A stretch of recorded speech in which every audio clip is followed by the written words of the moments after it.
اهلا بيكم على قناة البورصاجي.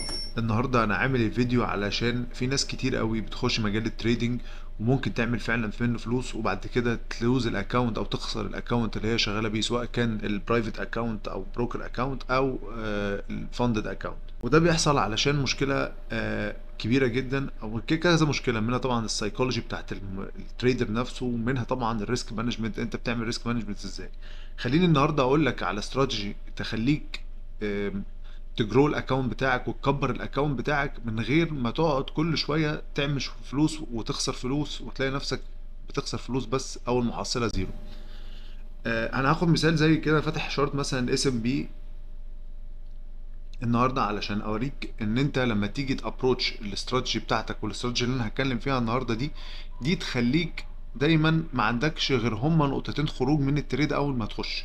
الكلام اللي انا بقوله ده يا جماعه مهم جدا، ومحدش بيقولك عليه ومحدش بيقوله على السوشيال ميديا ومحدش بيقعد يبروموت الكلام ده، بس الكلام ده مهم جدا وهو ده الكلام اللي بيخليك تعمل فلوس بجد. تمام، فانا دلوقتي فاتح الشارت على الاس ام بي. الاس ام بي زي ما انتم شايفين كده، انا عندي هنا نقطه قويه جدا اللي هي الاوردر بلوك. ده الاوردر بلوك اللي انا عامل عليه كده، هكتب عليه الاوردر بلوك عشان الناس تفهم ان ده الاوردر بلوك بتاعي. تمام، ومش اوردر بلوك بس، لا عندي اوردر بلوك وفير فاليو جاب. شايفين الفير فاليو جاب قد ايه؟ حلو. طيب ده طبعا يعني بوينت اوف انترست للبرايس ان هو ينزل يريبرايس في الحته دي، لان في اوردر بلوك اهو انا شايفه على ال 15 مينتس، وشايف كمان فير فاليو جاب، وشفت ان البرايس دروب.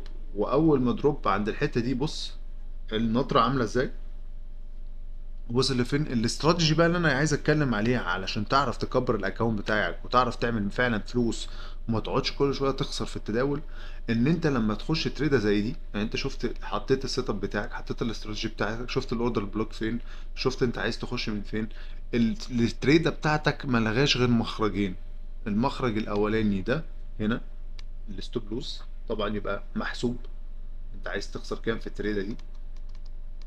هكتب عليها هنا كده الستوب لوز بتاعتك. اوكي.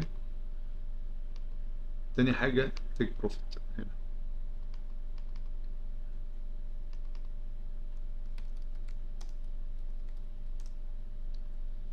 اوكي. اوكي. انا ليه بقى حاطط لكم الخطين دول؟ لان انت لما تيجي بعد كده هتخش اي تريدر من التريدات دي، يعني خلينا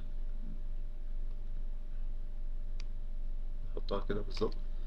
فانت الانترنس بتاعك من هنا، ده الانترنس بتاعك من عند الفلفل اللي جاب الاوردر بلوك، مش هتفرق كتير، ده هنا الانترنس بتاعك. اوكي. الاستراتيجي اللي انت لازم تستخدمها ان انت اول ما تخش وتحط اوردرك من هنا، انت ما بتعملش اي حاجه تانية، انت حاطط التيك بروفيت هنا، حاطط الستوب لوز هنا. التريد ده ما تقفلش غير في الحالتين دول بس. الكلام ده مهم جدا يا جماعة، التريد ده الصفقة ما تقفلش غير في النقطتين دول بس، يا تقفل عند التيك بروفيت يا تقفل عند الستوب لوز. لكن تيجي في النص مثلا برايس يعمل ريبرايسنج ولا حاجه، تروح انت خايف قافل او تقفلها بريك ايفن، يعني ما ولا كسبت ولا ربحت ولا خسرت.